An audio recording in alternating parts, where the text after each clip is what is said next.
एक बार घूमती हुई पहाड़ियों के दरमियान बसे हुए एक गांव में एक प्रसरार अफसाना था जिसने मकामी लोगों को मशहूर कर दिया था।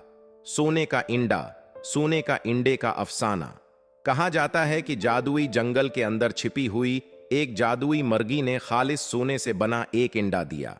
अफवाहें जंगल की आग की तरह फैल गईं और देहातियों ने तजस्सुस और दौलत के ख्वाबों से मुतासिर होकर इस मायानाज मखलूक को तलाश करने की जस्तजू में लग गए।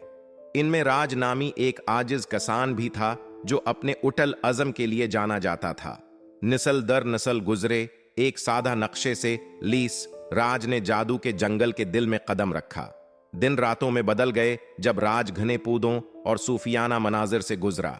आखिरकार एक दूसरी दुनिया की चमक से रहनुमाई करते हुए इसने एक ऐसी जगह पर ठूकर खाई जहां अफसानवी मर्गी ने खूबसूरती के साथ जमीन पर चोंच मारी। और वहां यह था, सोने का अंडा नर्म सूरज की रोशनी में चमक रहा था। खौफ से मगलूब होकर राज एहतियात से जादुई मर्गी के पास पहुंचा। एक नरम लम्स के साथ इसने सुनहरी इंडे को जमा किया, इसकी चमक पर हैरत ज़दा। ताहम दौलत के नज़ारों के बजाय राज ने इस तरह के जादू के साथ नायाब मुलाकात के लिए तुश्कुर का एहसास महसूस किया।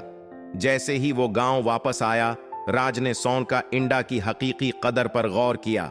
इसकी दरियाफ्त की खबर फैल गई, लेकिन राज ने सोने के अंडे का जादू कम्युनिटी के साथ बांटने का फैसला करके सबको हैरान कर दिया। गांव मादी दौलत से नहीं बल्कि जादुई इंडे के मुश्तरका अजायबात से पैदा होने वाले नए इत्तिहाद और खुशहाली से परवान चढ़ा।